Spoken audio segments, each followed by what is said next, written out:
ভগবানের চরণে কারো প্রীতি উপজয় হয়েছে, প্রীতি অর্পিত হয়েছে বুঝবার 8টি লক্ষণ। খুব ধ্যান দিয়ে শুনুন। যদি রাধারানী চরণে, শ্রী গৌর গোবিন্দ চরণে আপনার কিঞ্চিত হৃদয়ের স্নিগ্ধ প্রীতি ভালোবাসা অর্পিত হয়, তবে আপনি 8টি লক্ষণ দ্বারা তা বুঝবেন। এই লক্ষণগুলি যদি আমাদের মধ্যে না থাকে, বুঝতে হবে ভগবানে আমার প্রীতি আজও অর্পিত। এটা লোক দেখানো, বাইরের, আমি প্রীতিটা দিতে পারিনি। প্রীতি যদি ভগবানে অর্পিত হয়, তাহলে প্রথম লক্ষণ ভক্ত চিত্ত আর উচ্ছ্বসিত হবে। ভগবানে প্রীতি দিয়েছে, এর প্রথম লক্ষণ ভগবানের কথা, তার লীলা কথা, তার সিদ্ধান্ত মঞ্জুষা শুনলে হৃদয় উচ্ছ্বসিত হবে। আচ্ছা, ভালোবাসার মানুষের, আমার প্রিয় অন্তরঙ্গ মানুষের কথা কেউ বললে আমার ভালো লাগে কিনা? আমার কোনো প্রিয় অন্তরঙ্গ নিজজনের কথা যদি আমার সামনে কেউ প্রশংসা করে, গুণকীর্তন করে, সেটা আমার ভালো লাগবে কিনা? আমার সন্তানটার কেউ প্রশংসা করছে আমার সামনে, এটা আমার ভালো লাগার কারণ কিনা? প্রথম লক্ষণ হলো ভগবানের প্রীতি আছে কিনা, যে ভগবানের নাম রূপ লীলা কথাতে আমার হৃদয় উচ্ছ্বসিত হয় কিনা। পূর্ণ পূর্ণিমার চন্দ্র নীলিমায় উদয় হলে নদ নদী সমুদ্রের জল দেখবেন উচ্ছ্বসিত হয়ে ওঠে। উচ্ছ্বাস হয় কিনা পূর্ণিমার দিন? পূর্ণিমার পূর্ণ চন্দ্রের আকর্ষণে সমুদ্র বা নদ নদীর জল স্ফীতি পায় এবং বেলাভূমি অতিক্রম করে তাদের তরঙ্গগুলো ছাপিয়ে যায়। চাঁদ কোথায় আর নদ নদী কোথায়? একজন আকাশে, একজন পৃথিবীতে, কিন্তু ওই আকর্ষণে তার ভেতরে উচ্ছ্বসিত তরঙ্গ আসে। ঠিক তেমনি আপনার ভগবৎ চরণে প্রীতি নিবেদন হয়েছে, বোঝা যাবে যদি ভগবানের গুণকথায় আপনার হৃদয় উচ্ছ্বসিত হয়ে ওঠে। আর সেটা আপনাদের দেখে বোঝা যায়। এই যে এত বিজ্ঞজন প্রাজ্ঞজন সংসার কর্ম ফেলে আপনারা মাটিতে রৌদ্রে দাঁড়িয়ে কত কষ্ট কায়িক পরিশ্রম করে এই হরিকথা শুনছেন, এতে বোঝা যায় ভগবানকে ভালো না বাসলে তার কথা আপনাদের এত প্রিয় লাগতো না, এত ভালো লাগতো না। এক মা চোখের জলে এসছেন কুষ্টিয়া থেকে পাঠ শুনতে, আরে কুয়াকাটা থেকে একজন এসেছে হরিকথা শুনতে। এটা ভালোবাসার টানে ছাড়া কেউ আসে? ভগবানকে যে আপনি টেকনাফ কত দূর থেকে এসছেন, তারা এটাই প্রমাণ করে ভালোবাসার প্রীতির 8টি লক্ষণে হলো যে তার নাম রূপ লীলাতে হৃদয় উচ্ছ্বসিত হবে। এটি যদি না হয়, জানবেন প্রীতি সঞ্চার হয়নি। দ্বিতীয় হলো মমতা দ্বারা শ্রী ভগবানের বেষ্টিত করা। দেখবেন প্রীতির দ্বিতীয় লক্ষণ হলো মমতা। যার কথা শুনছেন, যাকে ভালো লাগছে, যার কথা শ্রবণে চিত্ত উচ্ছ্বসিত হচ্ছে, ধীরে ধীরে সেটা দেখবেন মমতায় রূপ নেয়। নেয় কি না? কই আপনাদের সাথে আমার তো কোনো ব্লাড কানেকশন নেই, কোনো চাওয়া পাওয়ার সম্পর্ক নেই, কিন্তু মুখগুলো দেখলেই মনে হয় কোথায় একটা মমতা জড়ানো আছে, ভালো লাগা জড়ানো আছে। এটা কেন? কারো প্রতি যদি, ওই যে বললাম, তার নাম রূপ লীলা গুণের প্রতি যদি হৃদয় উচ্ছ্বসিত হয়, ধীরে ধীরে ওটা মমতায় রূপ নেয়, ধীরে ধীরে মমতা আসে। আর ভগবৎ প্রীতির দ্বিতীয় লক্ষণ হলো এই মমতা। মমতাটা মাখনের মতো, ওইটা একবার হাতে মেখে নিলে না সফট, এত এত কোমল, ওটা উঠতে চায় না। তেমনি মমতাটা এমন, আমি চাই তার থেকে দূরে সরে আসতে, মনের ভাবনা থেকে দূরে সে আসতে, কিন্তু উঠতে চায় না, ছাড়তে চায় না। এরই নাম মমতা। যখন ভগবানের জন্য আপনার এইরকম মমতা জন্মাবে, জানবেন ভগবৎ চরণে আপনার প্রীতি উপচয় হয়েছে। মমতা। দুধটা কিন্তু মাখলে ধুলে উঠে যায়, কিন্তু মাখনটা, দুধেরই তো পরিণতি মাখন, দুধের পরিণতি কিনা মাখন, কিন্তু মাখনটা মমতা, বেশি সফট কোমল, ওটা হাতে একবার জড়িয়ে গেলে সহজে ওটা উঠতে চায় কি? একই তো দুধের পরিণতি, দুধ উঠবে, ওটা উঠবে না কেন? মানে দুধ থেকে পরিপাক হয়ে আরো উন্নত অবস্থা হয়ে মাখন হয়েছে। তো যার নাম রূপ লীলা ভালো লাগে, হৃদয় উচ্ছ্বসিত হয়, সেটা ধীরে ধীরে মমতায় রূপ নেয়, আর মমতা জড়িয়ে থাকতে চায়, মমতা ছাড়াতে চায় না। তৃতীয় লক্ষণ হলো বিশ্বাস যুক্ত হয়ে যায়। ভালোবাসা প্রীতি যদি ভগবানে যায়, তখন ভগবানের প্রতি আপনার একটা সুদৃঢ় বিশ্বাস আসবে, তিনি তো আছেন, আমার ভয় কি। বিশ্বাস কিন্তু মুখে বলার জিনিস না। আচ্ছা, বিশ্বাস শব্দের অর্থ কি? বিশ্বাস কাকে বলে? যদ্যপি শাস্ত্রে বলেছেন সাধু শাস্ত্র বাক্যে সুদৃঢ় নিশ্চৈত্তিকা বুদ্ধির নাম বিশ্বাস, কিন্তু বিশ্বাস শব্দের আরেকটি সরলত্ব আছে অপূর্ব। শুনুন, একটু ধ্যান দিয়ে শব্দটা মনে নিয়ে যান। বিশ্বাস বিশ্বাস আমরা বলি, কিন্তু বিশ্বাস কাকে বলে? বিরুদ্ধ ভাবের দ্বারা যা আক্রান্ত না হয় তার নাম বিশ্বাস। বিরুদ্ধ ভাব কর্তৃক যা আক্রান্ত হয় না। আজকে কি বার কার্তিক বাবা? আজ কি বার? বুধবার। এখন বৈকালিক সময়, তাই তো? এখন কেউ যদি বলে আজ বৃহস্পতিবার, এখানে সবাই বলছে বৃহস্পতিবার, এখন সকাল, এই বিরুদ্ধ ভাবটা আপনি মেনে নেবেন তো? সমগ্র পৃথিবীর মানুষ একদিকেও যখন একটা সিদ্ধান্ত আপনাকে চাপিয়ে দিতে চাচ্ছে, তাদের সেই বিরুদ্ধ ভাব দ্বারা যখন আপনার আস্থা, আপনার ভাব আক্রান্ত হবে না, এরই নাম বিশ্বাস। আমাদের বিশ্বাস ঠুনকো। আপনি আমাকে ভালোবাসেন, ভালো চেনেন, এখন আমার কথা কেউ আপনাকে বলল উনি ভালো, কিন্তু ওনার এই এই দুর্গুণ আছে আপনি জানেন না, বলে তাই নাকি? যেদিন জানলেন সেদিন থেকে আপনার আস্থা নড়ে গেল। আমি কিন্তু জানতাম না ওনার ভিতরে এই দুর্গুণ আছে। একে বিশ্বাস বলে না। বিরুদ্ধ ভাব কর্তৃক যা আক্রান্ত না হবে, পৃথিবী একদিকে গেলেও আমার দৃঢ়তা, আমার নিশ্চয়ত্বিকা নড়বে না এক চুলো, এরই নাম বিশ্বাস। আর এই বিশ্বাস যদি অপদার্থের উপরেও করেন, সেই অপদার্থের কিছু দিতে পারবে না, কিন্তু আপনার বিশ্বাস আপনাকে তরিয়ে নিয়ে যাবে। বিশ্বাসে মিলাই বস্তু কথাটার অর্থ এই। এর ঘটনা মনে পড়ে ভাগবতের। এক আচার্য চাতুর্মাস্য ব্রতের শেষ মাস, নিয়ম সেবা মাসে তার শিষ্য ছিলেন রাজা রানী। রাজার বাড়িতে চলে আসতেন ওই এক মাস নিয়ম সেবা, কার্তিক ব্রত, চাতুর্মাস্যের শেষ অন্তিম মাস পালন করতে। গুরুদেবকে সাক্ষাৎ ভগবানের কৃপাময় করুণাময় মূর্তি মনে করে সাক্ষাৎ ভগবত জ্ঞানে, ব্রহ্মা বিষ্ণু মহেশ্বর জ্ঞানে সেবা করতেন রাজা রানী। রানীর ঋতুচক্রে গুরুদেবের কাছে সেবা করতে যেতে পারছেন না, তাই তার রানীর যে সেবিকা ছিল যুবতী সুন্দরী, তাকে দিয়ে গুরুদেবের পাদ্য অর্ঘ্য, গুরুদেবের অর্চনের বস্তু পাঠিয়ে দিল।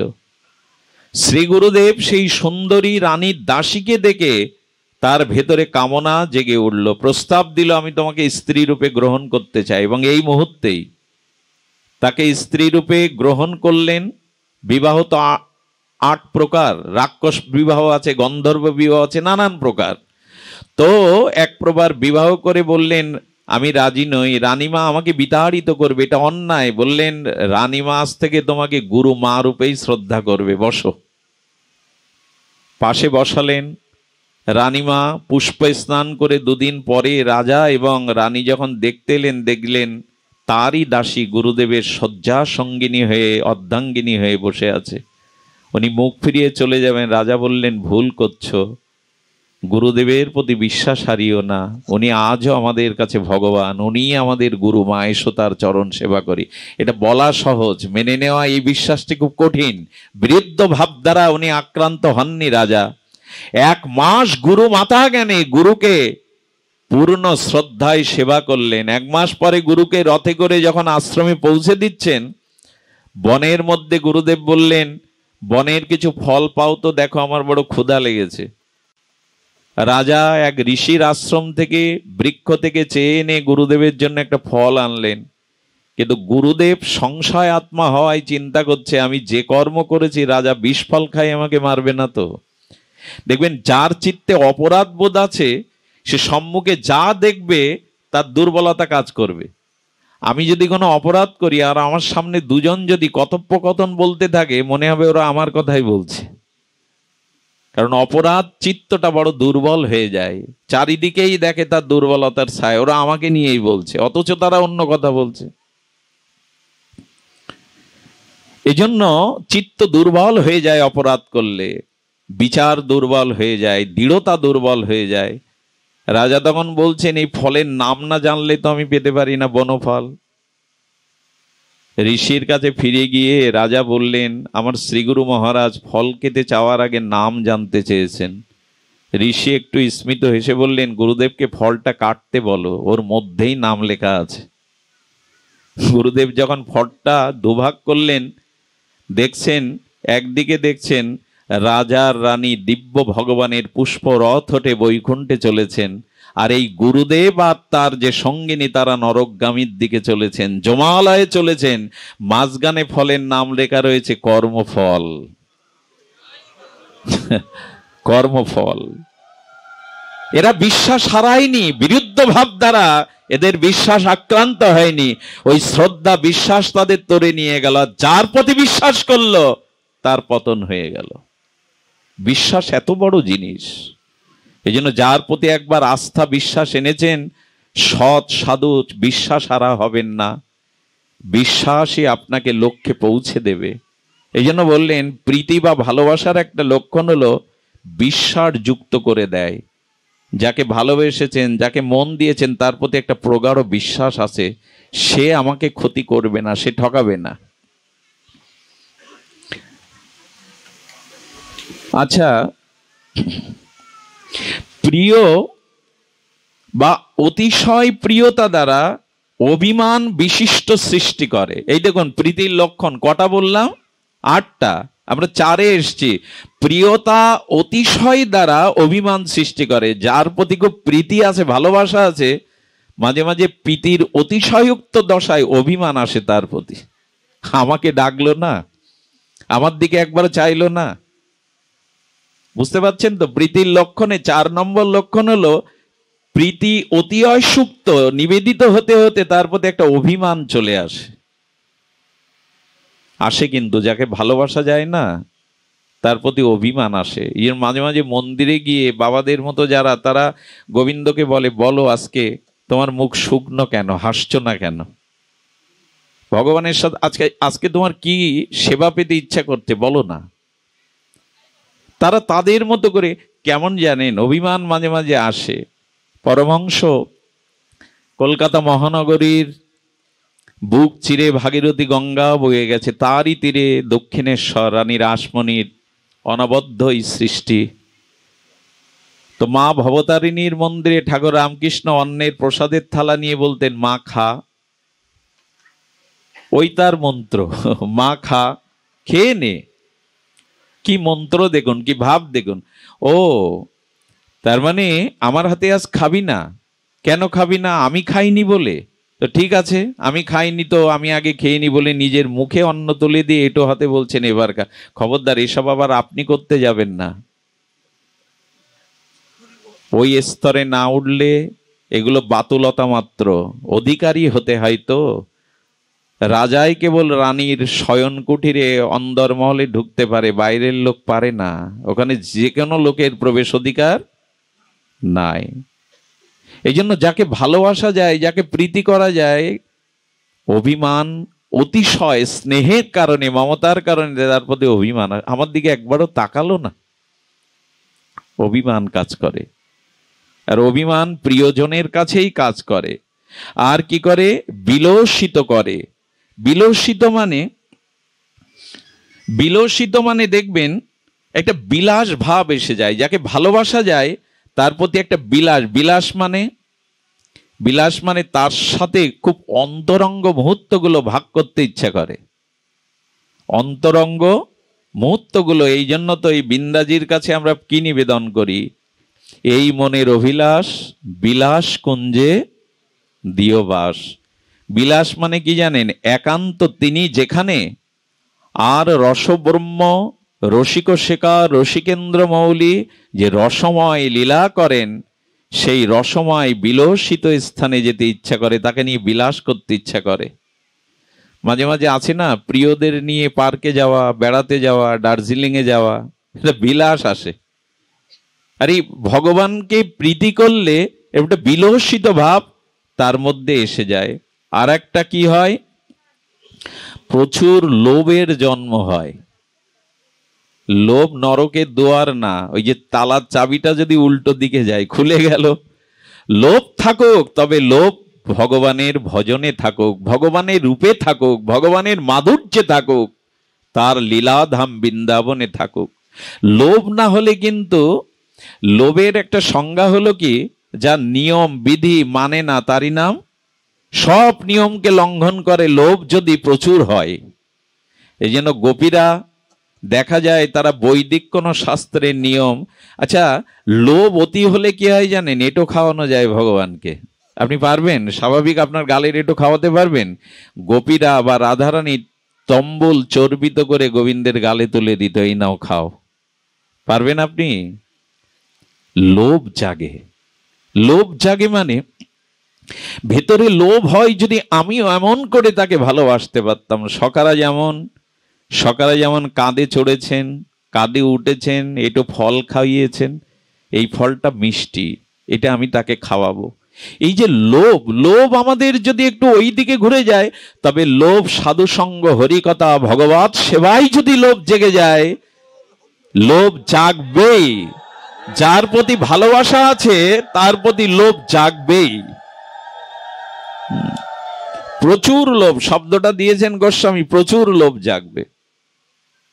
লোভ জাগে না ভালোবাসা হলে তাকে কিছু দিতে, হ্যাঁ, যেভাবে হোক সবার চোখ ফাঁকি দিয়ে তার কাছে যেতে, লোভ তো জাগবেই, লোভ তার ভিতরে বাড়বেই। এই জন্য গোস্বামীবাদ বলেছেন, লোভাত কিনে নাও সেই কৃষ্ণ প্রেমকে, ভাগবত প্রেমকে, ব্রজ প্রেমকে লোভের দ্বারা কিনে নাও, মূল্য একমাত্র লোভ।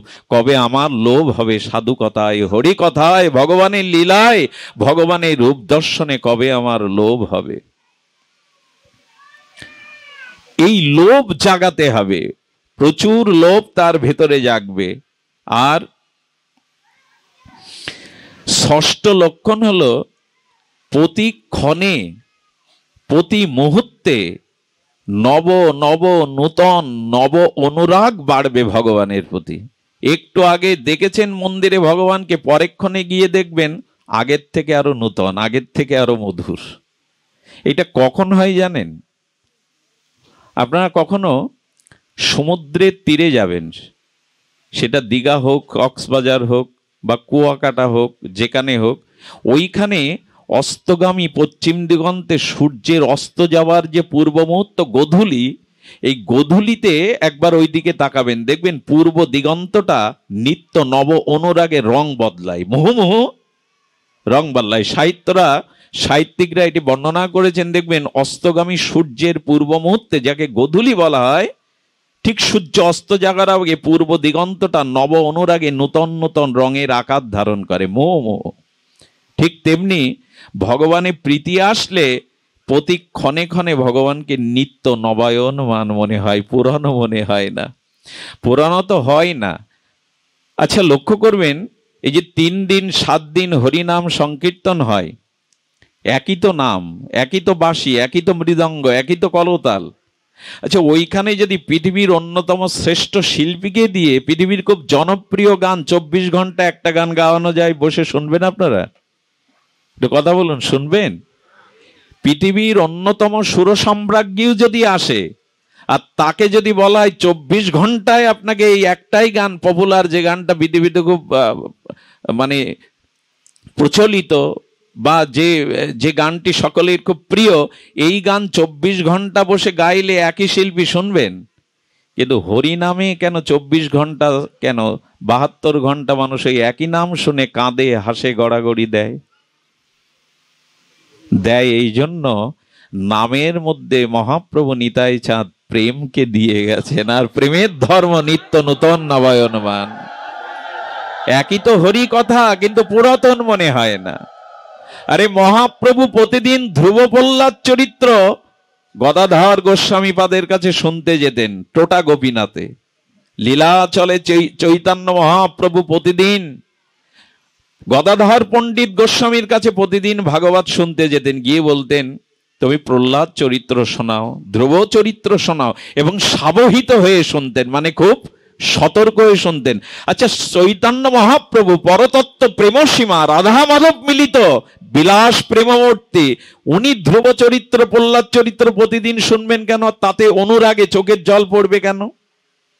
মহাপ্রভু শুনতে শুনতে বললেন, প্রহ্লাদ কত কষ্ট সহ্য করেছে, তবু হরির চরণ সে ছেড়ে, নাম সে ছেড়ে দেয়নি। এই দৃঢ়তা তো আমার হলো না। মহাপ্রভু বলছেন, আরে ধ্রুবকে তার পিতা রাজ্য দিতে চাইলো, তবু সে আমার ভজন ত্যাগ করলো না। কবে ধ্রুবের মতো গোবিন্দ চরণে আমার দৃঢ়তা আসবে? তখন তো হস্তলিখিত ভাগবত। অবাক হয়ে যাবেন শুনলে। শ্রীনিবাস প্রভুকে গদাধর পণ্ডিত গোস্বামী মহাপ্রভুর অপকটের পরে বললেন, শ্রীনিবাস, এই দেখো হস্তলিখিত ভাগবত প্রতিদিন চৈতন্য দেব শুনতে আসতেন, আর সে ডাক শুনতে পাই না। আর কেউ ভাগবত শুনতে আসবে না, পাথর হয়ে গেছেন মহাপ্রভু অপ্রকটের পরে। আর গদাধর গোস্বামী তিনি টোটা গোপীনাথে নীরব পাথর মূর্তি হয়ে গেছেন, প্রাণটাই শুধু আছে ধিক ধিক করছে গৌর বিরহে। শ্রীনিবাস এসে প্রথম দিন প্রণাম করেছে, বুঝতে পারিনি এ জগতে তো নাই, একে বলে বিরহ। মহাপ্রভু তখন লীলাচলে অপ্রকট হয়ে গেছেন, তাতে গদাধর পণ্ডিত গোস্বামী বিরহে পাথর হয়ে গেছেন, চোখ মেলে চান না। শ্রীনিবাস এসে প্রণাম করেছে। শ্রীনিবাস মহাপ্রভুর দ্বিতীয় আবেশ অবতার, কলেবর। শ্রীনিবাস প্রণাম করেছে, বুঝতে পারিনি। দ্বিতীয় দিন সেবক গিয়ে বলছেন, শ্রীনিবাস এসেছে প্রভু, ওকে আশীর্বাদ করুন। শ্রীনিবাস, তুমি এসেছো? মহাপ্রভু স্বপ্নেতে আমাকে বলেছে তুমি আসবে, তোমার উপরে অনেক দায়িত্ব। এই দেখো, এই দেখো তোমার প্রভু প্রতিদিন এসে ডাকতো গদাধর, সে ডাক আর কেউ ডাকে না। এই দেখো ভাগবত শুনতে শুনতে প্রভুর চোখের জলে এই ভাগবতের হস্তলিখিত অক্ষরগুলো ভেসে গেছে কেমন দেখো। অর্থাৎ প্রভু প্রতিদিন ভাগবত শুনতে শুনতে তার চোখের জলে হস্তলিখিত ভাগবতের অক্ষরগুলো ভেসে গেছে। একে কি বলে? একে বলে নবন। একই চরিত্র প্রভু প্রতিদিন শুনতেন, কিন্তু নূতন নূতন নব অনুরাগ প্রীতি আনন্দে চোখের জলে ভাসতেন। দেখুন, ভাগবত শ্রবণ করে যদি আপনার মনে হয় আরে এই কথা তো আগের দিনও শুনেছি আমি, আজ আবার কি শুনবো, এতে যদি আপনার এ জাতীয় বোধ আসে, তাহলে ভাগবত আপনাকে কৃপা করবে না। সামান্য জগতের প্রপঞ্চময় জগতের অন্ন তো প্রতিদিন পাই আমরা বাঙালি, তাতে কি অরুচি আসে? বরঞ্চ একদিন অন্ন না পেয়ে অন্য কিছু পেলে তাতেই অরুচি আসে। অন্ন যদি প্রতিদিন রুচিকর হয়, তো ভগবানের দিব্য কথা, দিব্য নাম, নব অনুরাগ কেন হবে না? নিত্য নূতন কেন হবে না? আমি আপনাদের প্রেমের একটা সংজ্ঞা বলি। প্রেম আপনার ভিতরে তখনই আছে বুঝবেন যখন পিপাসা মিটবে না। উত্তরোত্তর যখন পিপাসা বাড়বে, তারই নাম প্রীতি, তারই নাম প্রেম। কিন্তু একবার যদি পিপাসা মিটে যায়, সেটা প্রেম নয়। আর জ্ঞান তখনই থেমে যাবে যখন আপনি তৃপ্তি পাবেন। জানতে জানতে, জ্ঞানের অনুশীলন করতে করতে যখন বুঝবেন আমি সব জেনে গেছি, আমার তৃপ্তি হয়ে গেছে, তখন জ্ঞান থেমে যাবে। জ্ঞানে তৃপ্তি হয় না, আর প্রেমে কখনো পিপাসা মেটে না। এই জন্য রাধারানী গোবিন্দ ওই যে গোধূলি বেলায় গোখুর উচ্ছরিত শ্রী গোবিন্দের কমল বদনখানায় গোখুর উচ্ছরিত ব্রজের ধুলাগুলি গিয়ে আর ঘর্মে পড়েছে বৃন্দাবনের ব্রজের ধুলি। শ্রী গোবিন্দ উত্তর গোষ্ঠে আসছেন পথশ্রান্ত ক্লান্ত হয়ে, সে তো ঘর্মবিন্দু মহাপ্রভুর কোমল বদনে বিন্দু বিন্দু হয়েছে। কুন্তলাবাহ মহাপ্রভুর চুলগুলো, এই শ্রী গোবিন্দের কেশরাজিগুলো, কোকড়ানো চুলগুলো এসে পড়েছে ওতে ঘামের বিন্দু। আর গোখুর উত্থিত ব্রজ রজ সেই মুখে এসে পড়ছে।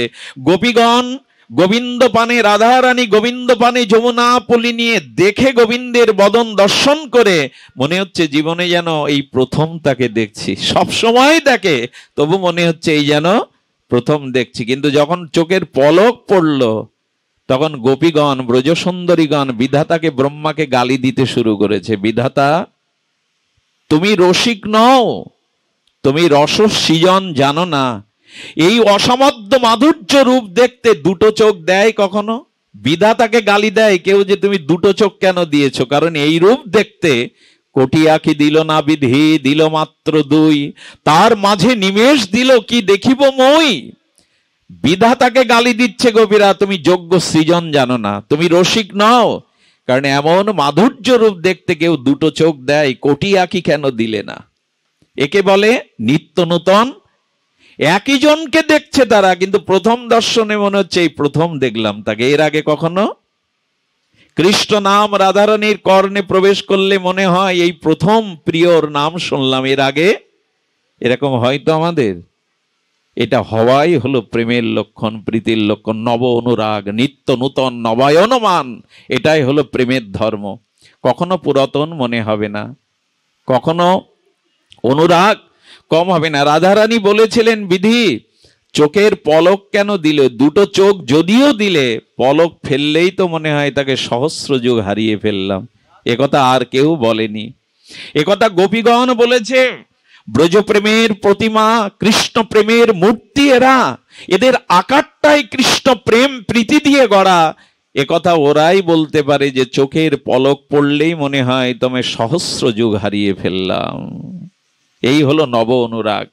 এই জন্য ভালোবাসার বস্তুতে নিত্য নূতন নবায়ন অনুরাগ জন্মাবেই, যদি না জন্মায়। একদিন ঠাকুর ঘরে যেতে যেতে যদি মুখখানা আর ভালো না লাগে, হ্যাঁ, হরি কথা শুনতে শুনতে যদি মনে হয় একই কথা কি বা শুনবো বারবার, তাহলে জানবেন প্রীতি থেমে গেছে, ভালোবাসার স্রোত থেমে গেছে ওখানে। তো এই জন্য ষষ্ঠ লক্ষণ হলো প্রতিক্ষণে শ্রী ভগবানকে নিত্য নূতন নবায়ন রূপে প্রতিভাত হবে। তার সবকিছুই নূতন, আর তিনি তো নূতনই, তিনি তো নূতন নবায়ন, অসমাধ্য মাধুর্য তার। আর ভগবানে কি থাকবে? অসমাধ্য চমৎকারিত দ্বারা কি হবে? উন্মাদিত হবে। এই দেখুন, ভালোবাসার সপ্তম লক্ষণ হলো, প্রীতির লক্ষণ হলো একটা উন্মাদনা আসবেই, একটা পাগলামি। দেখবেন গাঢ় কোনো ভালোবাসা প্রীতি যেখানে আছে সেখানে উন্মাদনা থাকতেই হবে। এইগুলো আমাদের রূপ গোস্বামীপাদ, তিনি জানিয়ে জীব গোস্বামীপাদ ভক্তি সন্দর্ভেও বলেছেন। অসমাধ্য চমৎকারিত্ব শব্দটা শুনুন, অসমাধ্য চমৎকারিত্ব, ভগবানের প্রীতির দ্বারা একটা উন্মাদনা আসবে। উন্মাদনাটা বলি আপনাদের। মহাপ্রভু গভীর রাতে গম্ভীরার মধ্যে আমাদের গম্ভীরানাথ চৈতন্য মহাপ্রভু রাত জেগে কাঁদেন, কোথা কৃষ্ণ, কোথা প্রাণনাথ। সারা রাত যত রাত্রি বাড়ে তত প্রভুর বিরহ বাড়ে, যত রাত্রি গভীর হয় প্রভুর বিরহ শোক তত গভীর হয়। মাঝে মাঝে দেয়ালে গিয়ে মুখ ঘষেন, মাঝে মাঝে এক অজানা আকর্ষণে বাইরে গিয়ে পড়েন। এমনি করে গোবিন্দ দাস, এমনি করে স্বরূপ দামোদর, রামানন্দ তারা বুঝতে পারেনি। মহাপ্রভু ছুটতে ছুটতে উন্মাদনায় সমুদ্রের তীরে এসেছেন। খুব ভালো করে লক্ষ্য করুন, দিনটা ছিল পূর্ণিমা। সেই পূর্ণিমার স্বচ্ছ স্নিগ্ধ জ্যোতিকিরণে সমুদ্রের জলটা দেখা যাচ্ছে। সমুদ্রের মধ্যে চন্দ্রের যে প্রতিভাত হয়েছে, ওটা দেখে কৃষ্ণ বদন মনে করে মহাপ্রভু ঝাঁপ দিয়েছে সমুদ্রে। একে বলে উন্মাদনা। প্রথম কারো স্মৃতিশক্তি নষ্ট হয়ে গেলে, পাগল হয়ে গেলে তাকে মাঝে মাঝে বেঁধে রাখতে হয়।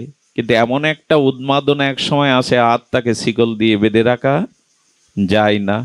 মহাপ্রভু চন্দ্র দর্শন করে গোবিন্দ বদন মনে করে উন্মাদনায় সেই সমুদ্রেই ঝাঁপ দিয়েছে, হা কৃষ্ণ বলে। যখনই ঝাঁপ দিয়েছে, এই উন্মাদনায় প্রভুর বদন মনে করে ঝাঁপ দিয়েছে। ঝাঁপ দিয়ে কি হয়েছে জানেন? কোরনাক সূর্য মন্দির অনেক দূর, সেখানে এক ধীবর জাল ফেলেছিল। মহাপ্রভু গিয়ে সেই জালের মধ্যে আটকে গেছে, চেতনা নেই বাইরে। উন্মাদনা একেই বলে। রাধারানী মাঝে মাঝে যমুনায়, রাধারানী একবার যমুনায় গেছে, আরে যমুনায় গিয়ে নিজের মুখচ্ছবি দেখার বাদে ওখানে গোবিন্দের মুখচ্ছবি দেখছে, নিজের মুখচ্ছবি দেখছে না, কারণ নয়ন মনে তো ওই রূপটাই, অন্য কোন রূপ। রাধারানীকে কে যেন কেশবিন্যাস করছে, চুল বেঁধে দিচ্ছে, রাধারানীর সামনে দর্পণ রেখে বলতে, দেখ তো রায়, দেখ তো কেমন তোর বদন। রাধারানী দর্পণের মধ্যে দেখছেন নিজের বদন না, গোবিন্দ বদনী। গোবিন্দ প্রীতির এই ধর্ম, চারিদিকে শুধু তাকেই দেখা যায়। নয়নে লাল চশমা চোখে দিলে না, যা কিছু দেখবেন তা রাঙা মনে হবে। ভগবানকে যারা শুধু মন্দিরে দেখে এরা প্রকৃষ্ট ভক্ত না, এরা সাধারণ ভক্ত। যখন প্রিয় পরম ভগবানকে সবার মধ্যে দেখবেন, সবখানে দেখবেন, তখনই জানবেন আপনার ভালোবাসাটা গাঢ় হয়েছে। এটাই সাত্ত্বিক দেখা, সকলের মধ্যে তাকে দেখা। এতে আর পতন হয় না জানেন, এতে আর বিস্মরণ হয়। সবার মধ্যে যদি তিনি থাকেন, তাকে হারাবার তো জায়গা নাই। এই জন্য রাধারানী স্বচ্ছ বস্তুতে যখন নিজের বদন দেখতে চান, নয়ন মনে প্রীতিময় গোবিন্দের বদনটাই দেখেন। এসব কথা খুব অনুভূতির কথা, ভাষা দিয়ে, কারণ অনুভূতির রাজ্যে ভাষা পৌঁছায় না। অনুভূতিটা নীরব রাজ্য, ওখানে ভাষা পৌঁছায় না। এই জন্য মহাত্মারা বলেছেন, বোঝে যার বোঝে প্রাণ যার। প্রাণ যে বুঝেছে, এই উন্মাদনা আসবেই। গোপীরা সব ছেড়ে আর তাদের বেরিয়ে আসতো। আচ্ছা, গোপীরা মথুরার বাজারে দধি বিকিনি করতে যাবে কেন? রমণী তারা, ব্রজ রমণী, তারা কেন বাণিজ্যের জন্য যাবে? সারা রাত অপেক্ষা করত ওই ননী আর দধি বিক্রির ছলে শ্যামসুন্দরকে দেখবার জন্যই তাদের বাণিজ্যে যাওয়া। হ্যাঁ, আর এখনো প্রথা আছে, বৃন্দাবনে পুরুষদের থেকে মায়েরাই পরিশ্রম করে বেশি। এখনো বৃন্দাবনে যদি যান, হাল চাষ সহ ক্ষেত খামারির কাজরা মায়েরাই বেশিরভাগে খাটে। বৃন্দাবনের বাবারা বসে হয়তো হুকো টানছে, মায়েরা কাজে।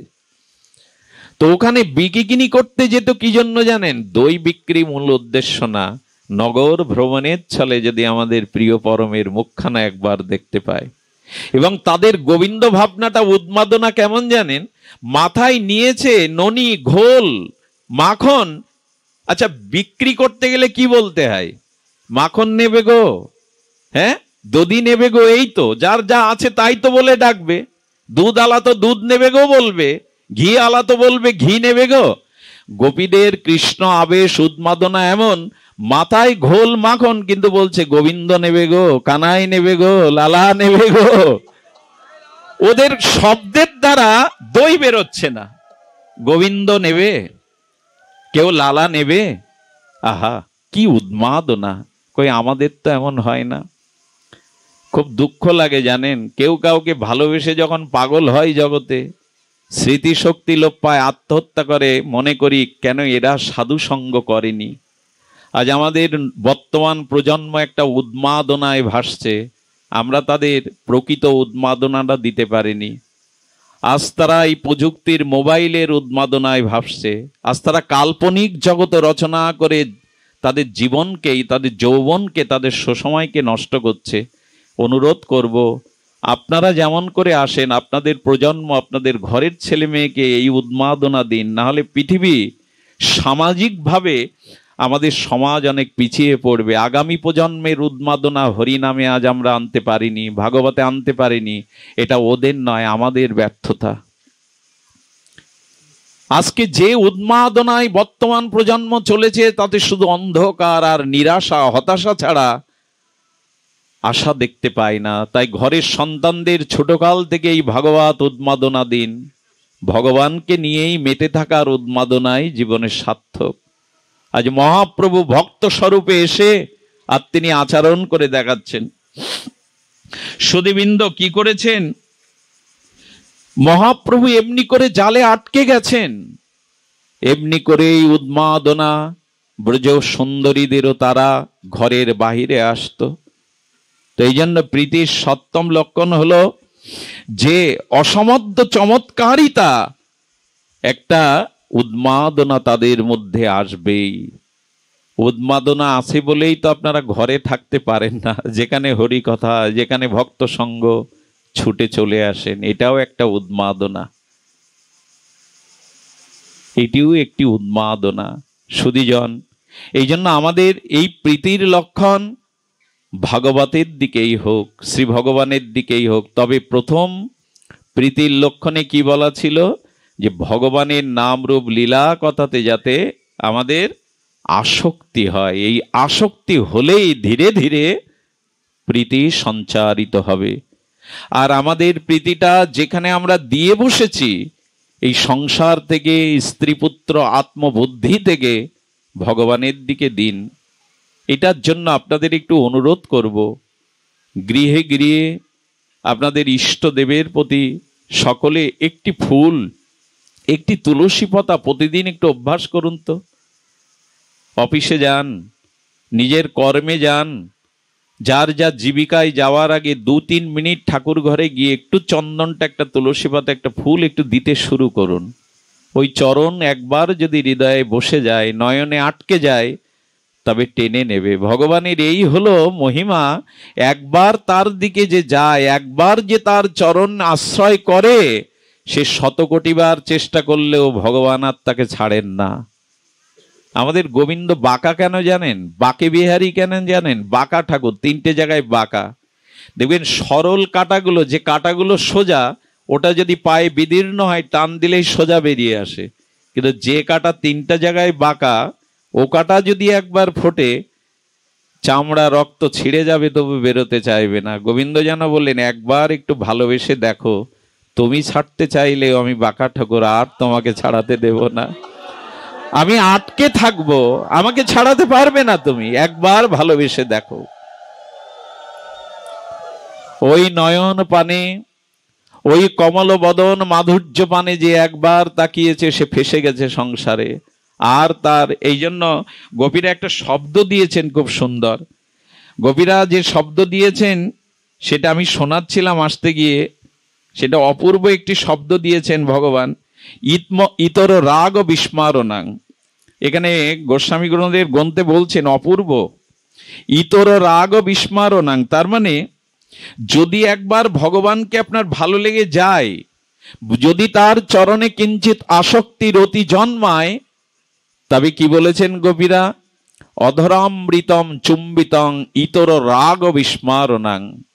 একবার যদি গোবিন্দের অধরামৃত ভালো লেগে যায়, একবার যদি গোবিন্দের চরণ সৌন্দর্য হৃদয়ে আবেশ আসে, একবার যদি তার অসমদ্য মাধুর্য রূপ মাধুরী নয়নে আপনার সৌন্দর্য বর্ধন করে, তবে জানবেন ইতর রাগ বিস্মারণাং। ইতর মানে নিচ, ইতর মানে ছোট, নিকৃষ্ট। এই বস্তুর দিকে আর আপনার মনের গতি যাবে না। ভগবানকে ভালোবাসার এটাই হলো লক্ষণ। কি করে বোঝায়? আচ্ছা, কেউ যদি চিটে গুড় খায়, তাকে যদি চিনি দেন, ইক্ষু রস দেওয়া খাঁটি চিনি, চিটে গুড় খাবে কি বাবা? চিটে গুড় তার রুচিকর হবে? আচ্ছা, চিনি দিতে দিতে যদি মিশ্রি দেন, ভালো লাগবে কিনা? চিনির থেকে মিশ্রিটা আরো আস্বাদ্য কিনা? আচ্ছা, মিশ্রি দিতে যদি দুলালের তাল মিশ্রি দেন, শ্বেত মিশ্রি, তা আরো ভালো লাগবে। আচ্ছা, মিশ্রি বা চিবাই কজন, যদি টাটকা মধু দেওয়া যায় তাকে, এটা একটার থেকে একটা উৎকৃষ্ট কিনা? আচ্ছা, কারো হাতে সোনার আংটি, সোনার নয়, কারো হাতে লোহার কোন একটা অঙ্গুরি আছে, ওখানে যদি তামার দেওয়া যায়, তার মান বাড়বে কিনা? আচ্ছা, তামাটা যদি থাকতে থাকতে রূপোর আংটি দেওয়া যায়, তামার মান নিচে হবে কিনা? রুচি কমবে না কিনা? আচ্ছা, যদি রূপো দিতে দিতে সোনার অঙ্গুরি দেয়া হয়, রূপোর অঙ্গুরির প্রতি তার আসক্তি কমবে কিনা? উত্তরোত্তর বিড়বি পাবে কিনা?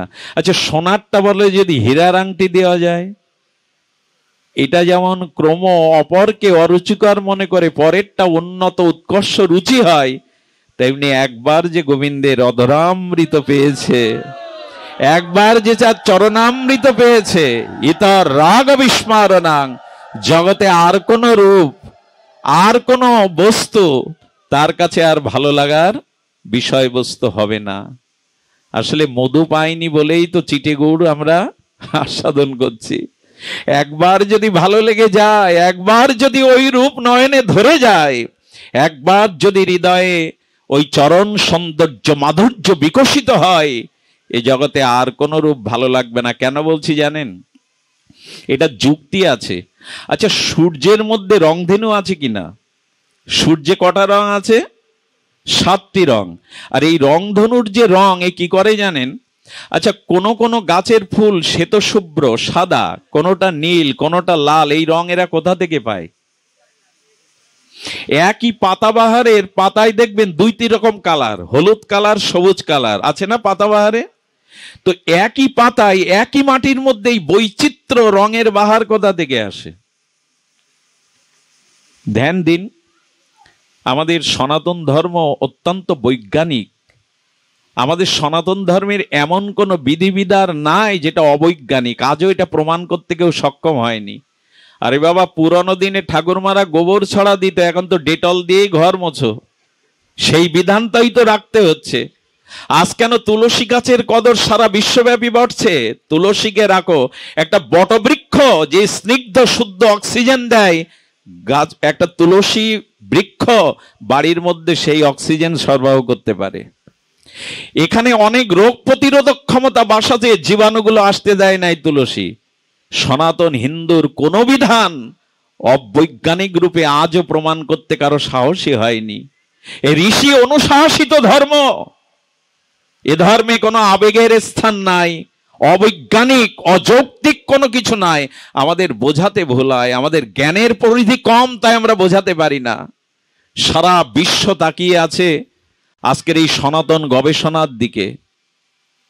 সুধীজন, আজ গাছ নিধন করো না, বৃক্ষ মরুময় হয়ে যাচ্ছে। বাংলাদেশের কত একর ভূমি বন শোভা থাকতে হবে, কথা প্রচার করা হচ্ছে ঘটা করে, কোটি কোটি টাকা ব্যয় করে পরিবেশবিদেরা। কিন্তু সনাতন হিন্দু ধর্ম কোটি বছর আগে গাছকে পূজার আসনে বসিয়ে বটকে, অশ্বত্থকে, বেলকে, নিম বৃক্ষকে পূজা করো, একে দেবতার সম্মান দাও, এরাই পরিবেশ বাঁচাবে। এখন পরিবেশ বাঁচাও বলে বিশ্বে কোটি কোটি টাকা ব্যয় করা হচ্ছে। কোটি কোটি বছর আগে বৈদিক সভ্যতা বৃক্ষকে পূজার আসনে বসিয়েছে। কেন? এগুলো জানতে হবে। শঙ্করধ্বনি, ওলধ্বনি, এগুলো সন্ধ্যাকালে সকালে যদি কেউ ধ্বনি করে, ওই ধ্বনির শব্দ তরঙ্গে, ইথার তরঙ্গ থেকে জীবাণুগুলো ঘরে ঢুকতে পারে না। খোল, কাসর, ঝাঁজ সন্ধ্যাবেলা বাজালে সেই ইথার তরঙ্গ থেকে, বায়ুমণ্ডল থেকে সূর্যের তেজ কিরণ স্থিমিত হয়ে গেলে বায়ুমণ্ডলের জীবাণুগুলো ধরিত্রীতে নেমে আসে। ওই সময় ঝাঁজ, খোল, শঙ্করধ্বনি, উলধ্বনি করলে ওই শব্দ তরঙ্গ জীবাণুগুলো ঘর থেকে বের করে দেয়, ঘরে প্রবেশ করতে দেয় না। এটা বৈজ্ঞানিক সমৃদ্ধি, আমরা বুঝিনি। কত বড় পরিতাপের বিষয়, এই ধর্মের চর্চা অনুশীলন না করে এই এমন শাশ্বত ধর্মকেই মানুষ ত্যাগ করছে। এটা কত বড় অভিশাপ এদের। বহু কোটি জন্মের স্বীকৃতি হলে মনুষ্য জন্ম পাওয়া যায়, তার থেকে কোটি গুণ সৌভাগ্য সৃষ্টি হলে সনাতন হিন্দুর ঘরে জন্মানো যায়। বহু কোটি গুণ সৌভাগ্য হলে সনাতন হিন্দুর ঘরে জন্মানো যায়।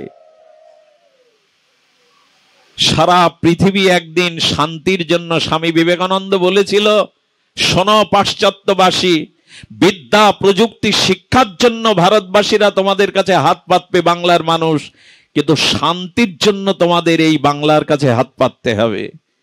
একদিন শান্তির জন্য তোমাদের এখানে হাত পাততে হবে, না হলে প্রভুপাদের কল্যাণে ইস্কনের বদৌলতে আজ লক্ষ লক্ষ বিদেশিরা কেন বৈষ্ণব মন্ত্রে দীক্ষা নিয়ে হরিনাম করবে। তারা কি পেয়েছে এর মধ্যে? ওরা তো বোকা না। এই দেশে খ্রিস্টান মিশনীরা এসে অর্থ জমি জমা দিয়ে দাস সম্প্রদায়, অর্থাৎ যাদেরকে আমরা মুচি বলি, বলা উচিত নয়, তাদেরকে টাকা দিয়ে খ্রিস্টান করছে। খ্রিস্টানদের দিকে আঙুল তুলে আমাদের আচার্যরা বলছেন, তোমরা অর্থের লোভ দেখিয়ে, জাগা জমি সম্পত্তির লোভ দেখিয়ে তাদের ধর্মচ্যুত করছো। আর দেখো, তোমাদের দেশের কোটিপতি শিক্ষিত নাগরিকরা আজ তিলক মালা নিয়ে খালি পায়ে রাস্তায় করতাল বাজিয়ে বৈষ্ণব আকারে কীর্তন করছে। আমরা তাদের অর্থের প্রলোভন দেখাইনি, জমি জমা প্রলোভন দেখাইনি, বরঞ্চ কৃষ্ণ নামকে ভালোবেসে তারা ঘর বাড়ি ছেড়ে দিয়ে রাস্তায় নেমেছে। সেই ধর্ম ত্যাগের চিন্তা আসে অপদার্থদের, আসে যারা মূঢ় অভিশপ্ত তাদের। এই ধর্মের প্রচার দরকার। এই জন্য বলি ফরিদপুরের মাটি, এই বৃহত্তম ফরিদপুর বলছি, ফরিদপুর বলতে এখানে নেই, মাটি বড় পবিত্র। ভাগবত জাগরণ ঘটান। এই সমাজকে বাঁচাতে গেলে, এ জাতিকে তার স্বরূপ মন্ত্রে দীক্ষা দিতে গেলে ভাগবত ধর্মকে বাড়ান, ভাগবত ধর্ম প্রভাবটা বাড়ান। মানুষ না জানলে তার লক্ষ্যে পৌঁছাতে পারে না। গীতা ভাগবতের এই বৈদিক শাশ্বত জ্ঞান আজ বড় প্রয়োজন হয়ে দেখা দিয়েছে।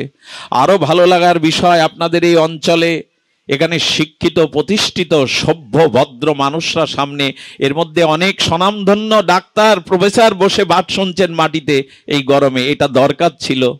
এখান থেকে 50 বছর আগে শিক্ষিত পার্সেন্ট মানুষরা সংকীর্তনে আসতো না, প্রায়শ আসতো না। এই অবস্থাটা বদলেছে এখন। এটাই আজকে আমি আমার 9 বছর থেকে ভাগবত পাঠে, এখন নিজে যদি এই দেহে প্রাণ চলেও যায় একটা আনন্দ দিয়ে মরতে পারবো যে আপনাদের মতো ভদ্র শিক্ষিত প্রতিষ্ঠিত মানুষগুলো ভাগবতে এসেছে। আপনারা সারিতে এসেছেন। কেন বলছি জানেন? বলছি এই কারণে, যজ্জত আচারতি শ্রেষ্ঠস্তর জনা। গীতায় ভগবান বলেছেন শ্রেষ্ঠজন যা আচরণ করে সাধারণরা তাতে অনুপ্রাণিত হয়। এই জন্য আপনাদের মতো শ্রেষ্ঠজনরা যদি আসেন, অন্যরা প্রাণিত হবে। আজকে ডাক্তারবাবু বসে পাঠ শুনছেন, আমার শিক্ষক বসে হরিকথা শুনছেন, আমি কেন নই? মহান ব্যক্তিত্বরা যা আচরণ করে অন্যদের তা অনুকরণীয় ধর্ম হয়। এই জন্য আসুন, এই সমাজ জাতিকে এগিয়ে নিতে গেলে ভাগবত ধর্ম প্রয়োজন। মানুষকে তার ঠিকানাটা, তার স্বরূপটা জানিয়ে দিতে হয়। আর এই গীতা ভাগবতের বা বৈদিক জ্ঞান আজ প্রচারের বিশেষ ভূমিকা আমাদের নেওয়া উচিত। আমি পূজা পার্বণের বিরোধী নই, যাগযজ্ঞের বিরোধী নই, কিন্তু আমাদের নূতন করে ভাবতে হবে এতটা অর্থ, এতটা মানুষ আমরা 3-4 দিন ধরে যা করছি তাতে সমাজ মানুষের স্বভাব সংশোধন হচ্ছে কিনা। নূতন করে এই প্রশ্ন হৃদয়ে জাগতে হবে। অর্থ নিয়োগ করছি, প্যান্ডেল করছি, লাখ লাখ টাকা ব্যয় করছি, কিন্তু তাতে সমাজ জাতি আধ্যাত্মিকতার কোনো ক্রমোন্নতি হচ্ছে কিনা এ প্রশ্ন আজ বিবেকের কাছে করতে হবে। কারণ যদি আমাদের স্বভাব না বদলায়, আমরা যদি প্রগতির পথে, ভক্তির পথে, ক্রম উন্নতির পথে এক পা না এগিয়ে যাই, তবে অনুষ্ঠানটা ধর্ম না। অনুষ্ঠানের থেকে যে আচরণ আসবে, আচরণ থেকে যে অনুভূতি আসবে, তখনই ধর্ম জাগবে। শুধু অনুষ্ঠানকে ধর্ম বলেনি আচার্যরা, অনুষ্ঠানের থেকে আচরণ আসবে, আচরণ থেকে আসবে অনুভূতি, আর তখনই ধর্মের জাগরণ হবে। তা আমাদের অনুষ্ঠান আছে, যদি আচরণ না আসে, অনুভূতি না আসে, তবে নূতন করে ভেবে দেখতে অনুরোধ করি হাত জোর করে। যা করছি পূজা পার্বণ যাগযজ্ঞ, সেগুলো আমাদের প্রকৃত আত্মকল্যাণ, সমাজ কল্যাণ, ধর্ম কল্যাণ হচ্ছে কিনা, এগুলি নূতন করে আমাদের ভাবতে হবে। সুধীজন, ভগবত প্রীতির কথা বলবো, আসুন এই হরি কথা ভগবত ধর্ম ধীরে ধীরে অনুরাগ সৃষ্টি করুক। সবই পুংসং বিশ্বাস কেন কথা সুজা ন উৎপাদায় যদি রতিং শ্রম বৈহিকে বলাম। অনন্য মমতা বিষ্ণু মমতা প্রেম সঙ্গতা ভক্তিরীতি উচ্চতে ভীষ্ম উদ্ধব প্রহ্লাদ নারদা। ভক্তির আচার্যগণ মহাজনগণ ভীষ্ম প্রহ্লাদ নারদ ধ্রুব, তারা এই কথা বলে গেছেন যে অনন্য মমতা ভগবানের দিকে দাও। আর এটি হবে শুদ্ধ সাধু সঙ্গের দ্বারা। একটা ভক্ত চরিত্র বলেই পাঠ বিশ্রাম করি। চরিত্রটা আমার খুব হৃদয়কে নাড়া দেয়। আমাদের নন্দ দাস নামে, যদি এই চরিত্রটা আবার অবলোকন করতে চান, ভক্তমাল চরিত্র দেখে নেবেন। বিখ্যাত নাভা গোস্বামীর ভক্তমাল চরিত্র নন্দ দাস। আচ্ছা, লক্ষ্য করবেন, সিনেমা হলে গিয়ে টাকা ব্যয় করে ওখানেও হাসি কান্নার অনুভূতি মানুষের আসে, ওখানেও হাসে কাঁদে। আবার ভাগবতে এসেও মানুষ হাসে কাঁদে। এখন বিষয়টা হলো কি? বিষয়টা হলো আমাদের মন বুদ্ধি আলাদা আলাদা হতে পারে, কিন্তু সকলের মধ্যে আত্মা কিন্তু একটাই। ধনীর মধ্যেও যা, নির্ধনীর মধ্যেও আত্মস্বরূপে একই। একই কি না? যিনি ভক্ত এবং অভক্ত সকলের মধ্যে একই আত্মা বিরাজিত। আত্মায় ভেদ নেই। মনে থাকতে পারে, রুচিতে থাকতে পারে, স্বভাবে থাকতে পারে, কিন্তু আত্মার ভেদ গোবিন্দ বলছেন আমি নিরপেক্ষতায় সবার মধ্যে সম হয়ে বিরাজ করছি, আমি কাউকেও সমাত্ম কম দেয়নি। কিন্তু আত্মার যে গতি, আত্মার যে প্রশস্তি, আত্মার যে স্থিতি, ভাগবত বলছেন তুমি সেখানে যাও, তা নাহলে আত্মা প্রসন্ন হবে না। অর্থাৎ আত্মার যে গতি প্রকৃতি স্থিতি, সেটা হলো আত্মার পোষণ যাতে হয়, আত্মা তৃপ্ত যাতে হয়, সেই আত্মা তৃপ্ত পোষণ একমাত্র হরি ভজনে যাও, ভগবত ভজনে যাও, তার নাম রূপ লীলা গুণকীর্তন মাধুর্যে এই আত্মাকে লাগাও, তাহলেই সেখানে তুমি প্রীতির যথাযথ ব্যবহার করতে পারবে। আত্মার উৎকর্ষ, আত্মার উন্নতি, আত্মনয়ন, আত্মকল্যাণ, আত্মার উদ্বোধন তখন থেকে হবে। তাই জন্য কিছু কিছু মানুষের আত্মা টেনে নিয়ে যায়, তার পূর্ব স্বভাব সংস্কারে আত্মাটা ওখানে স্থায়ী হয়। এই জন্য যারা ভাগবতে আসেন তাদের এখন ঠেঙিয়েও সিনেমা হলে নিয়ে যাওয়া, কারণ আত্মার যে গতি প্রকৃতি এক জায়গায় স্থিতি হয়ে গেছে, এছাড়া আছে অন্য কিছুতে রস পাবে না। তো যার যা আত্মার গতি প্রকৃতি, সে যদি পোষণ পায়, বাতাস পায়, অনুকূল ধর্ম পায়, ওই দিকে যাবেই। নন্দদাস বৃন্দাবনে গেল, বৃন্দাবনে গিয়ে সাথীদের বলছেন আমার যেন অনেক কালের চেনা লাগছে যমুনা, আমার যেন অনেক কালের মনে হচ্ছে পরিচিত এই গিরি গোবর্ধন, তোমরা ফিরে যাও, আমার পরিবারকে গিয়ে বলো বৃন্দাবন থেকে আমি আর, ওই যে আত্মার স্থিতি তার ওইখানেই রয়ে গেল। 1 মাস পরে একটা সুঘটনা কি দুর্ঘটনা, এটা আপনারাই বিচার করুন। নন্দদাস যেতে যেতে হঠাৎ করে এক বারান্দাতে এক রমণীর, অপূর্ব সুন্দরী রূপবতী রমণীর বদনের দিকে চোখ গেল। সেই যে রূপটা দেখলো, কি করলো জানেন? ওই বারান্দায় গিয়েই সারাদিন বসে থাকলো, সকাল থেকে সন্ধ্যায়। মাতাটা জয় শ্রী রাধে, বাবা যেভাবে ছিল ওইভাবে দিয়ে দাও, জয় শ্রী রাধে। কি হয়েছে, ওই মাতাজি লজ্জায় ঘরের বারান্দায় এসে সংসার কোনো কাজ করতে পারছে না। খুব ধ্যান দিয়ে শুনুন। সন্ধ্যাবেলা স্বামী গৃহে ফিরেছে, স্বামীর কাছে নিবেদন করে বলছেন উনি তো বৈষ্ণব, হাতে মালা, ওনাকে দেখেই মনে হয় উনি ব্রজে বাস করেন, কিন্তু আমার রূপটা একবার দেখে সেই যে অলিন্দে বারান্দায় এসে বসলো, আর উনি যাচ্ছেন, একবার প্রণাম করে নিবেদন করুন তো উনি কি চান। বাইরে বেশে পতিদেবতা বলছেন আপনি বৈষ্ণব, আপনি যদি কৃপা করে বলতেন আপনার কোন সেবায় আসতে পারি। দেখুন এরা তো ধৈর্যহারা হতে পারত, কিন্তু এ তো ভক্ত সাধু।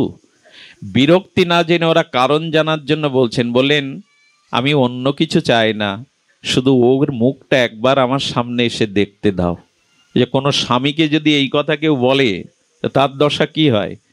উনি তখন ঘরে গিয়ে বললেন উনি বসে আছেন তোমার মুখটা আবার দেখবে বলে। মাতাজি বলছেন আমি কি করে তার সামনে যাব, একজন সাধুর বদনাম হবে, আর আমার রূপের মধ্যে তিনি কি বা পাবেন। ওনাকে অনুরোধ করুন। কি বলবো, সকালে আসে আর গভীর রাত পর্যন্ত বসে থাকে, খাওয়া দাওয়া স্নান কিছু নেই, ওই মুখটা দেখবে বলে। আমরা এই রহস্য হয়তো একটু পরে উপলব্ধি করতে পারবো। সেই মাতাজি ধীরে ধীরে চিন্তা করলেন, এভাবে দিনের পর দিন তিনি আসতে থাকেন। স্বামীকে ডেকে বললেন দেখুন বৈষ্ণবের ধর্ম 3টি। কয়টা? বৈষ্ণব কাকে বলবেন? যার মধ্যে এই 3টি ধর্ম সাকার হয়েছে। জীবে দয়া, নামে রুচি, বৈষ্ণব সেবন। এই 3টি লক্ষণ যার মধ্যে থাকবে তিনি সাধু, তিনি বৈষ্ণব। জীবের প্রতি দয়া, প্রতিবেশী না খেয়ে মারা যায়, ওষুধের অভাবে কেউ ধুকছে, হ্যাঁ, কন্যাদায়গ্রস্ত পিতা রাতের ঘুম হচ্ছে না, আপনি বাড়ি গাড়ি করে ভালো আছেন, এটা বৈষ্ণবত্ব লক্ষণ না, এটা মানবিক লক্ষণ না। মহাপ্রভু প্রথমেই বলছেন তুমি তখনই বৈষ্ণব, তখনই সাধু যখন জীবের প্রতি তোমার দয়া আসবে। জীবে দয়া, আর ভগবানের নামে তার কথাতে রুচি, আর বৈষ্ণব সেবন। একটা জিনিস বারবার কিন্তু আমি প্রতি আসরেই বলছি, সেবা ভিন্ন প্রীতি, ভালোবাসা প্রেম উপচয় হয় না। কারো ভালোবাসার লক্ষণ যদি বুঝতে চান, সহজে 2টো লক্ষণ বুঝবেন। এক, ভালোবাসা সেখানেই স্থায়ী রূপ নেয়, সেখানেই ভালোবাসার লক্ষণ পরিচয় পাওয়া যায়, যদি হাতে করে তাকে সেবা করতে স্বাদ হয়। সেবা যেখানে নেই জানবেন ভালোবাসা সেখানে নাই। আর দ্বিতীয় লক্ষণ, তার কথা তার বড্ড মনে পড়ে, যখন তখন তার কথাটা তার হৃদয়ে ভেসে ওঠে। এই হলো ভালোবাসার দুটি লোক। যেখানে সেবা নেই জানবেন আদৌ সেখানে অভিনয় আছে, প্রকৃত প্রীতি নেই। প্রীতি আপনাকে সেবা করাবেই। কোনো বস্তু ব্যক্তির প্রতি যদি সেবা ভাব না থাকে জানবেন আজও ভালোবাসাটা আসেনি। তো ওনারা বৈষ্ণব, জীবের প্রতি সাধারণ দয়াশীল, আর উনি তো সাধু। উনি একাধিক 3 মাস এই আচরণ করে চলেছেন। কি করলেন জানেন? তাড়িয়ে দিতে পারতেন। ওনার বদনাম হতে লাগলো, চারিদিকে বৃন্দাবনের বাসীরা বলল, আরে ও সাধু না ভণ্ড প্রতারক, এক রমণীর মুখ দেখবার জন্য 30 মাস বারান্দায় ধর্ণা দেয়। কলঙ্ক হচ্ছে তবুও নড়ে না। কত বদনাম রটিয়ে গেল। শেষে ওই স্বামী আর স্ত্রী তাদের 2জন সন্তান নিয়ে বলল, এক কাজ করো, আমরা রাতের অন্ধকারে ঘর ছেড়ে পালিয়ে গোকুলে চলে যাই, চলো। ওইখানে আমরা কিছুকাল বাস করি, যদি উনি পরম বৈষ্ণব ফিরে যান তখন চিন্তা করতে পারেন। কারণ সাধু তো কিছু বলতে পারছেন এবং তার রহস্যটা উনি বুঝতে পারছেন না। গোকুলে চলে এলেন। গুরুদেবের আশ্রমে আসার পরে বললেন, মা, তোদের মুখ দেখে মনে হয় প্রসাদ পাসনি, যা আসনে বস। ওরা 4 জন, কিন্তু আসন পাতা 5টা। কয়টা পাতা? 5টা। মাতাজি জিজ্ঞাসা করছে শ্রী গুরু মহারাজকে, গুরুদেব, আমরা তো 4 জন, আপনি তো আমাদের সাথে বসবেন না, আরেকটি আসন কার? দেখুন, প্রশ্ন করে যদি উত্তর নিতে হয় তারা মাস্টার, শিক্ষক, অধ্যাপক। কিন্তু গুরুদেবের কাছে গেলে প্রশ্ন করা লাগে না, গুরুদেব মুখ দেখেই হৃদয়ের অনুভূতি বুঝে নেয়। এই জন্য তো শ্রী গুরুদেব, আরে প্রশ্ন করেই যদি জানতে হয় সে তো অধ্যাপক, প্রফেসর। গুরুদেব বুঝে নেয়, বলে, মারে, ওই আসনটা আমার জন্য না, তুই যার জন্য ঘর ছেড়ে এখনো বলিসনি আমার এখানে চলে আসছিস, ওই আসনটা তার জন্য পেতে রেখেছি আমি। ওই আসনটা আমি তার জন্য পেতে রেখেছি। শুনেই মাতাজি এবং স্বামী তার চরণে, বাবা, আপনি আমাদের মনের কথা বুঝতে পেরেছেন, তবে বলুন কে ও? জানিস না মা, ওকে। একদিন এই বৃন্দাবনের আকাশে বাতাসে তার রাধা মাধবের ভজন অনুভূতি ছড়িয়ে পড়বে। তার চরণ দর্শনের জন্য অনেক মহাত্মারা নিজেকে সৌভাগ্যবান মনে করবে। ও রাধারানীর বিশেষ কিঙ্করী একজন। আমি ওর জন্যই আসন পেতেছি, আমি জানি আসবে। আর শোন মা, মনে যা করেছিস তা না, যে দুয়ারে বসলে মানুষ ঘর ছেড়ে গুরু আশ্রমে গোকুলে আসতে পারে, সে সাধু ছাড়া অসাধু হতে পারে না। যার সান্নিধ্যে গেলে মনের গতি ভগবান দিকে হয়, সে সাধারণ না। দেখবেন যার সঙ্গ করলে, যাকে দেখলে মনটা নিচু দিকে যায় না, জানবেন তার মধ্যে কোনো মহত্ব আছে, তার মধ্যে কোনো ভাগবত শক্তি আছে। এই জন্য যাকে দেখলে, যার সঙ্গ করলে মনের গতি ভোগের দিকে, প্রবৃত্তির দিকে যায় না, জানবেন তার সঙ্গের মধ্যে কোনো মহিমা আছে। আর জীবনে এ জাতীয় সঙ্গ যতদিন না পাবেন ততদিন আপনার অনুরাগ পাবেন, আপনার স্বভাবের গায়ে হাত পড়বে না। শুদ্ধ সাধু সঙ্গ ভগবানের থেকেও দুর্লভ। ভগবান পাওয়াটা বড় কথা না, ভগবানের প্রিয় স্নিগ্ধ নির্মল সাধুসঙ্গ পাওয়াটা যত বড় পাওয়া। এই জন্য সাধুগণ প্রার্থনা করেন ভগবানের কাছে, প্রভু আমি তোমাকে চাই না, তোমাকে পাওয়ার সামর্থ্য কই, কিন্তু তোমার কোন প্রিয় ভক্তের সঙ্গ যেন আমি পাই, তোমার কোন প্রিয় ভক্তকে যেন এ জন্মে আমি পাই। সাধু কৃপা না হলে, মহৎ সঙ্গ না হলে ভগবানকে পাওয়াও পাওয়া নয়। দুর্যোধন, কংস, তারাও কৃষ্ণকে পেয়েছিল না, প্রেম ছিল না, সঙ্গ ছিল না, এই জন্য তারা আস্বাদন করতে পারেনি। এই জন্য শুদ্ধ মহৎ সাধু সঙ্গ ব্যতীত ভগবানের অসমাদ্য রস মাধুর্য আস্বাদন হবে না। একটু পরেই এই কথা শুনে উল্কার মতো ছুটে এলো নন্দদাস। আসার সাথে সাথে প্রণাম করার পরে বললেন, বাবা প্রসাদ পাও, তোমার জন্য আসন পাতা। আর সেই সুন্দরীকে দেখলেন, তার প্রাণ জোড়ালো। গুরুদেব তাকে ওই দিনই দীক্ষা দিলেন। শুনুন, ধ্যান দিয়ে শুনুন। দীক্ষা দেওয়ার পরে গুরুর চরণামৃত দুফোঁটা যেই ওর মুখে দিলেন, সেই পূর্বের স্বভাব ভাব ফিরে এলো। উনি গুরুচরণে লুটিয়ে পড়লেন অশ্রু সজল নয়নে। ওনার সেই পূর্বের ভাব জেগে গেল। লোহা যদি পরশ পাথরের ছোঁয়া পায়, সোনা হতে কি বিলম্ব করে গো? পরশ পাথরের স্পর্শে লোহা সোনা হতে বিলম্ব করে না। যেই গুরুদেবের চরণ পেল, মন্ত্র পেল, সেই তার পূর্বের স্বভাব ভেসে এলো। ওই মাকে কি রূপে দেখেছিলেন জানেন? এই নন্দদাস ছিল, তিনি রাধারানীর নিকুঞ্জ মন্দিরের রূপ মঞ্জরীর সখী। এই নন্দদাসকে ইনি নিত্য রাগানুগা আর ভজনের অধিকারিণী মঞ্জুরি, রূপমঞ্জুরির ইনি ছিলেন নিত্য সহচরী সখী। ফুল তুলতেন, মালা গাঁথতেন, শ্যামসুন্দরকে বিজন করতেন। সেই পূর্ব লীলায় রূপমঞ্জুরিরই আবেশ হয়ে এসেছেন নন্দদাস। তাই ওই মায়ের মুখের মধ্যে উনি রূপমঞ্জুরির ছায়া দেখতে পেয়েছিলেন। রূপের জন্য নয়, বাহ্যিক সৌন্দর্যের জন্য নয়, যৌবনের জন্য নয়, ওই যে পূর্বস্মৃতি রূপমঞ্জরির মুখবদনের ছায়াটা ওর মধ্যে দেখতে পেয়েছিল। কোন কোন মাতৃহারা মানুষ দেখবেন, কোন কোন মাকে দেখে তার নিজের অজান্তেই মুখ থেকে মা ডাক বেরিয়ে যায়, কারণ তার মায়ের মুখের সাথে সেই মুখটা কোথায় যেন মিল আছে, এই জন্য মা বলে ওঠে অজান্তেই। তো উনি পূর্বলীলাতে রূপমঞ্জরীর সহচরী ছিলেন, সেই রূপমঞ্জরীর মুখটা ওনার মধ্যে দেখতে পেয়েছিলেন। তখনই ওনার ভজন অনুরাগ বাড়ল। ওই রূপমঞ্জরীর রূপচ্ছটায় তার আবেশে উনি সাক্ষাৎ ব্রজলীলা, রাসলীলা দেখতেন, আর উনি পদ রচনা করে গাইতেন। বৃন্দাবনের বিদ্বজ্জন মহাজনগণ এক সময় এই নন্দদাসের অপ্রাকৃত নিত্য লীলার, নিত্য রস মাধুরী, তার লেখনী, তার সঙ্গীত সুরমর্চনায় ফুটে উঠত। এটা আকবরের কানে গেল, হিন্দুস্তানের সম্রাট দিল্লির আকবরের কানে গেল। উনি রাধা মাধবীর লীলা দেখতে পান, আর সেই লীলা দেখে দেখেই উনি পদ রচনা করেন। আকবর সঙ্গীত প্রেমী ছিলেন।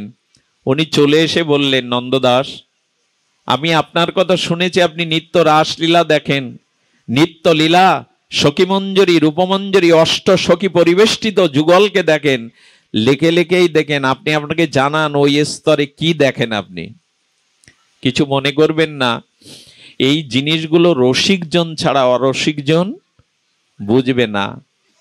সুধীমণ্ডলী, একদিক দিকে উনি দিল্লীশ্বর, হিন্দুস্তানের সম্রাট, আকবর ফেলনা নয়। উনি আদেশ করছেন, আমি তোমাকে বলছি, অনুরোধ হোক আদেশ হোক, তোমাকে ওই লীলার কথা আমাকে বলতে হবে। কে রূপমঞ্জরী, কে অষ্টসখী? নন্দদাস রাধারানীকে বললেন, প্রভু, আমি জীবন গেলেও রাজা হতে পারো, তুমি সম্রাট হতে পারো, কিন্তু এই রাজ্যে তুমি ভিখারি, এই রাজ্যে তোমার কাছে কোনো সম্পদ নাই, অনধিকারীকে এই রস দেওয়া যাবে না। এই জন্য নন্দদার মনে মনে ধ্যান করতে শুরু করলেন। রাধারানীকে বললেন, একদিকে সম্রাট, কিন্তু আমি এই রস তাকে দিতে পারবো না। উনি ধ্যানস্থ হয়ে নিত্য লীলা স্মরণ করতে করতে ওখানেই দেহ ছেড়ে নিত্য লীলায় গমন করলেন। দেহ ছাড়লেন, কিন্তু এই রস তিনি আকবরকে জানালেন না। আকবর দুঃখিত হয়েছিল, আমার এটা জানতে চাওয়া উচিত হয়নি, কারণ ওই রাজ্যের অনুভূতি আমার মধ্যে নেই। তাই মহাত্মা প্রাণ ছেড়ে দিয়ে চলে গেল। আচ্ছা ভাবুন তো, এভাবে তাহলে প্রাণ নির্গমন করা যায়? হরিদাসের মতো চাইলাম আর নাম নিতে নিতে চলে গেলাম। শুরু করেছিলাম কি দিয়ে? ভাগবত আমাদের মৃত্যু শেখায়। আসুন ভাগবত শুনতে শুনতে, হরি প্রীতি, নামে প্রীতি, তার লীলাতে প্রীতি হতে হতে আমরা মৃত্যুটা শিখে নেই, যে কিভাবে মরতে হয়। কিভাবে মরতে হয় জানেন? যে যেখানে মরুক, দক্ষিণায়ন, রাত্রিবেলা, যেখানেই মরুক, মৃত্যুর সময় যদি গোবিন্দকে স্মরণ করতে করতে, তার চরণ, তার নাম এই স্মরণ করতে করতে যাওয়া যায়, এটাই হলো বিজয় উৎসব, এটাই হলো নিজেকে জয় করা, এটাই হলো মহামৃত্যু। তাই তিল তিল করে ভগবানের নাম, ভগবানের ভালোবাসা হৃদয়ে সঞ্চয় করুন, যাতে যাওয়ার বেলা, যাতে শেষের বেলা হরিদাসের মতো এই পদ বলতে বলতে যেতে পারি। আহা, হৃদয়ে ধরিব তোমার ও কমল চরণ। হরিদাস বললেন, প্রভু জগৎ থেকে আমি চলে যাব তোমার আগে কিভাবে জানো? বহুদিন হতে একটা ইচ্ছা আমার মনের মধ্যে, হৃদয়ে ধরিব তোমার ও কমল চরণ, আর নয়নে হেরিব তোমার ও চন্দ্র বদন। কিভাবে যেতে চাচ্ছে হরিদাস? আমি হৃদয়ে তোমার কমল চরণ দোকানা ধরবো, আর নয়নে তোমার কোমল বদন দর্শন করব। আর কিভাবে যাব জানো? জিহ্বায় উচ্চারিব শ্রীকৃষ্ণ চৈতন্য নাম, এই মতো ইচ্ছা মোর ছাড়িব পরাণ প্রভু। আমি যেতে চাই কিভাবে জানো? আমার এই নয়নটা যেন ভ্রমর হয়, আর তোমার বদনটা যেন কমল পদ্ম হয়। ভ্রমর যেমন গুঞ্জরিত আবেগে ওই পদ্মের মধ্যে বসে ভুলে যায়, আমার নয়নও যেন তোমার বদন কমল আবেশে আবেশিক্ত হয়। তোমার চরণ দোকানা যেন আমি আমার হৃদয়ে ধারণ করতে পারি। আর জিহ্বায় শ্রীকৃষ্ণ চৈতন্য, শ্রীকৃষ্ণ চৈতন্য এই উচ্চারণ করতে করতেই আমার দেহ ছেড়ে চলে যায়। এই হলো বিজয় উৎসব, এই হলো অপ্রাকৃত মৃত্যু, এই হলো ভগবানের কাছে ফিরে যাওয়ার উপায়। প্রার্থনা করি আপনাদের সকলের যেন এই প্রীতি ভক্তি হয়, নামে রুচি হয়, যেন বিদায় বেলা ভগবানকে স্মরণ করতে করতে আমরা যেতে পারি। আজকে এইটুকুই। গুরু বাবাকে বসিয়ে রেখে ওনার মতো দৈন্য প্রধান, নাম প্রধান, সমদর্শী বৈষ্ণবকে দেখে এতক্ষণ হরি কথা বলা উচিত নয়। তবু বাবাকে নিবেদন করছি, যোগ্য হলে, হোম হলে তার আহুতি দিতে হয়। উনি আজকের হরিকথার পূর্ণ আহুতি স্বল্প সময়ের মধ্যে দিচ্ছেন। আমরা জয়ধ্বনি দিয়ে ওনাকে বরণ করে নিয়ে উনি ভাগবতের পূর্ণ হতে প্রদান করছেন। জয় শ্রী গুরু প্রেমানন্দে হরি বল। জয় রাম। আপনারা প্রসাদ নিয়ে যাবেন। একান্ত অনুরোধ, আপনারা আজকের এই গৃহের যিনি গুরুপাদ পদ্ম, ওনার দর্শন, ওনার জীবন, ওনার ত্যাগ বৈরাগ্য আমাকে মোহিত করে। আমি ওনাকেই আজকের ভাগবতের পুষ্পাঞ্জলির জন্য, কথাঞ্জলির জন্য নিবেদন জানাচ্ছি। কৃপা করুন।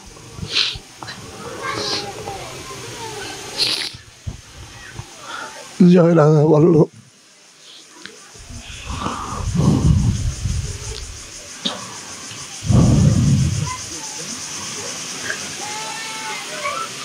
কৃষ্ণ কথা, মৃতরস আস্বাদন